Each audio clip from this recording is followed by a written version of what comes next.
हाय viewers, आज आपण बनवणार आहोत मोरावळा। त्यासाठी इथे मी घेतलेले आहेत आवळे, जे मी स्वच्छ धुवून पुसून घेतलेले आहेत। आता आपल्याला हे आहेत अर्धा किलो आवळे, हे आपल्याला वाफवून घ्यायचे आहेत।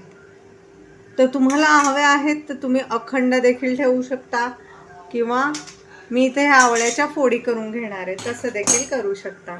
आता मी तुम्हाला दाखवते। हे पहा, मी खाली पाणी ठेवलंय, त्याच्यावरती ठेवले आहे स्टीलची स्टँड आणि त्याच्यावरती मी ठेवलेले आहेत आवळे।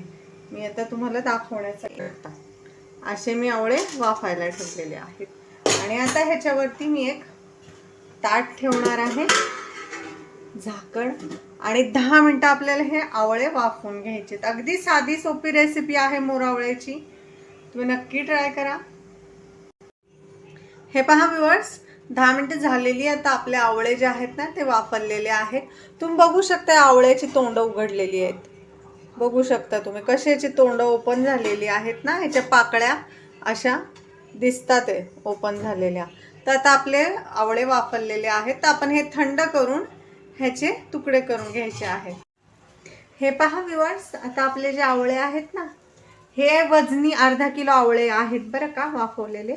आता पहा, वाफवल्यामुळे काय होतं ना, ह्याच्या पाकळ्या अगदी सहज सोप्या अशा ह्याचे तुकडे होतात, बघू शकता तुम्ही। हा देठ जो आहे मधला काढून टाकायचा आहे आवळ्याचा, आणि ह्याची बी देखील काढून टाकायची आहे। हे पहा, अशा प्रकारे एका आवळ्याचे 6 तुकडे होतात। तुम्हाला जर अखंड आवळा ठेवायचा असेल तर तुम्ही तसं देखील करू शकता। हे पहा,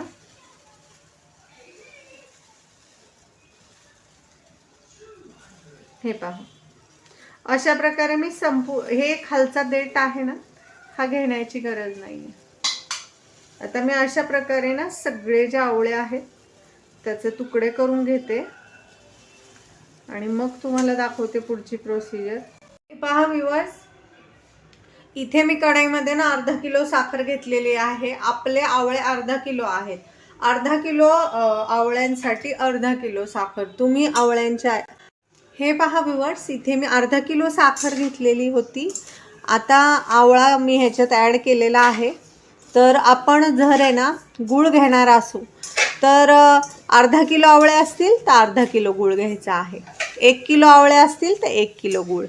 तर तुम्ही इथे साखर वापरते मोरावळ्यासाठी, तुम्ही इथे गूळ देखील वापरू शकता। अगदी तुमची चॉईस आहे, तुम्हाला काय आवडतं काय नाही ते। आणि गॅसची जी फ्लेम आहे ती पूर्णपणे जी आहे आपल्याला लो ठेवायची आहे। लो फ्लेमवरती हे आपण छान असं मोरावळा बनवून घ्यायचा आहे। हे पहा, सतत ढवळा स्टार्टिंगला, सुरुवातीला आवळा जेव्हा स्वतःचं पाणी सोडायला लागेल ना, तर मग तुम्हाला अधूनमधूनच हलवावं लागेल, पण पाणी होईपर्यंत तुम्हाला कंटिन्युटी ठेवावं लागणार, नाहीतर मग सगळी साखर जी आहे ती करपून जाईल, आणि पाणी वगैरे ह्याच्यामध्ये आपण ॲड नाही करणार आहे। जर तुम्ही गूळ जरी घेणार असाल तर गुळाचं देखील असंच करायचं आहे तुम्हाला। हे पहा व्यूअर्स, आता आवळा जो आहे ना त्याने आता स्वतःचं पाणी सोडायला सुरू केली आहे ना। आता आपली जी साखर आहे ती छान अशी वितळलेली आहे। तसंच आपल्याला कंटिन्यू मिक्स करत आहे ना, अधूनमधून मिक्स करत ह्या आवळ्याचा मोरावळा करायचा आहे।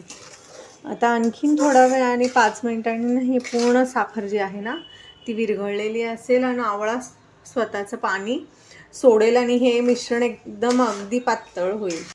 हे पहा व्यूअर्स, आता 5 मिनिटं झालेली आहे। पूर्ण ना आपली साखर छान अशी, हे पहा, पूर्ण असं पातळ झालेली आहे, आणि आवळ्याने छान असं स्वतःचं पाणी सोडलेलं आहे। तर आता आपण गॅसची फ्लेम लो करूनच हे काम करायचं आहे, आणि हे छान असा मोरावळा आहे ना थोडासा रंग बदलेपर्यंत शिजवून घ्यायचा आहे। असं कंटिन्यूस मिक्स करायचं, नाही तर साखर कुठेतरी खाली लागू शकते। पहा व्यूअर्स, आपला आवळा छान असा आता 12 ते 13 मिनिटं झालेली आहे, छान असा शिजतोय। आणि हे पहा, थोडासा हलकासा आहे ना पाकाचा कलर बदलला पाहिजे, आणि आवळ्याचा पण। हे पहा, आता आवळ्याचा कलर आहे ना थोडासा असा पिवळट पिवळट व्हायला लागलेला आहे, आणि लो फ्लेमवर आता आपण ह्याला आणखी 10 ते 15 मिनिटं शिजवायचं आहे, लो फ्लेमवरती, अगदी लो फ्लेम। हे पहा व्ह्यूअर्स, आता मी कंप्लीट आहे ना हे 20 मिनटं झालेली आहे आता आपल्या मोरावळ्याला, आणि पहिले आपले 12 मिनटं, म्हणजे आता हा अर्धा तास लो फ्लेमवर शिजतोय. आता आणखीन फक्त आपण ह्याला 5 मिनटं शिजवणार आहे, म्हणजे आपला पाक देखील कच्चा राहायला नको. आणि हे पहा भरपूर रस आहे आवळ्यामध्ये. कलरही पहा तुम्ही आवळ्याचा किती छान असा डार्क झालेला आहे. तर ह्याला आता आपल्याला जास्त देखील आटवायचं नाही आहे, कारण ना ह्याला आता भरपूर हा कमी झालेला आहे हे सिरप. तुम्ही बघू शकता ह्याच्यावरती कसं फेस येतोय, आणि घट्टपणाही आपल्या साखरेच्या पाकाला आलेला आहे. बघू शकता तुम्ही 20 मिनटं झालेली. मी ह्याला लो फ्लेमवरती असंच ठेवलेलं आहे, अधूनमधून फक्त मिक्स केलेलं आहे. तर तुम्ही बघू शकता. आणि आपला आवळा देखील खूप छान मऊ असा शिजलेला आहे, कलर पण आलेला आहे आवळ्याला.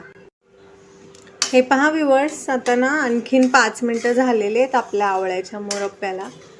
मुरंबा जो आपण बनवणार आहे त्याला छान असे 5 मिनटं झालेले आहेत. आता आपण गॅसची जी फ्लेम, आणि हे फेस पण आहे ना, ह्याची काळजी करायची नाही. गॅस बंद झाला की हा फेस आपोआपच कमी होतो. तर आता आपण गॅसची फ्लेम बंद करूया. आता आपला छान असा मोरावळा आवळ्याचा तयार आहे. मोरावळा म्हणा, मुरब्बा म्हणा, काहीही म्हणा, तयार आहे. आता आपण हा पूर्ण थंड करायचा आहे, आणि त्यानंतर एका स्वच्छ अशा काचेच्या बरणीत भरून ठेवायचा आहे, जी तुम्ही छान अशी कोरडी पुसून वगैरे घेतलेली असेल. आणि तुमच्याकडे ऊन येत नसेल तर फॅन खाली वाळवा तिला एक अर्धा तास.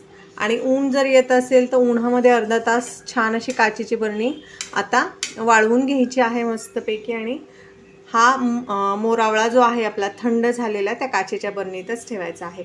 आणि जेव्हा पण तुम्ही मोरावळा खायला घ्याल तर चमच्यानीच घ्यायचा आहे, हात वगैरे त्याच्यात घालायचा नाही आहे. आणि झाकण एकदम घट्ट बंद करून ठेवायचं आहे. ओला चमचा, ओला हात घालायचा नाही आहे त्याच्यामध्ये.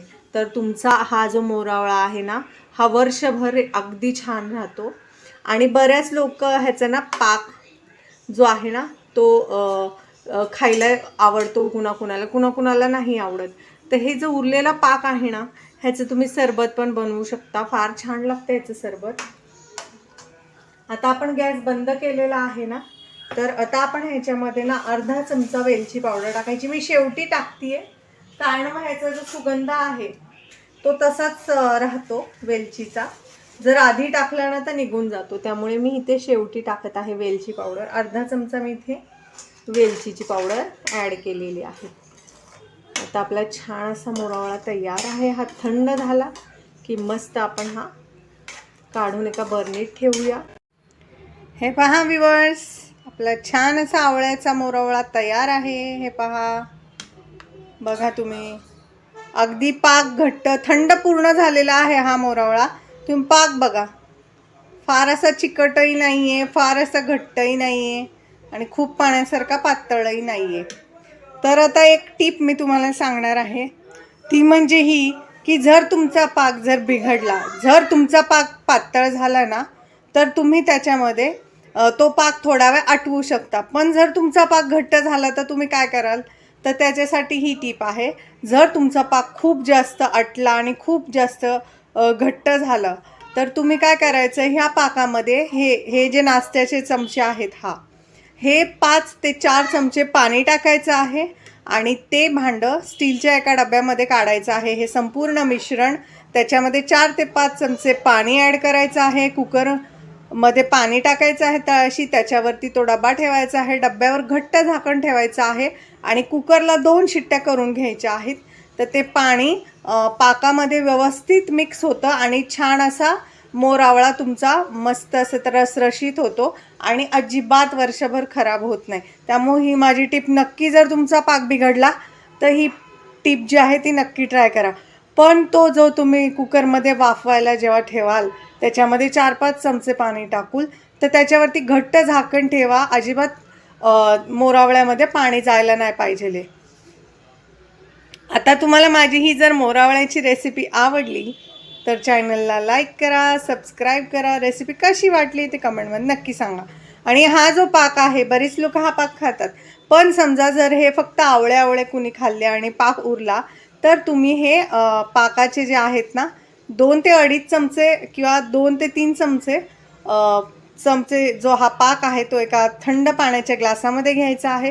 त्याच्यामध्ये 1 चमचा लिंबाचा रस ॲड करायचा आहे आणि वरून बर्फ टाकून तुमचा आवळ्याचा सरबत तयार होतो. तोही खूप स्वादिष्ट लागतो. त्यामुळे जर हा पाक उरला तर तो नक्की ट्राय करा.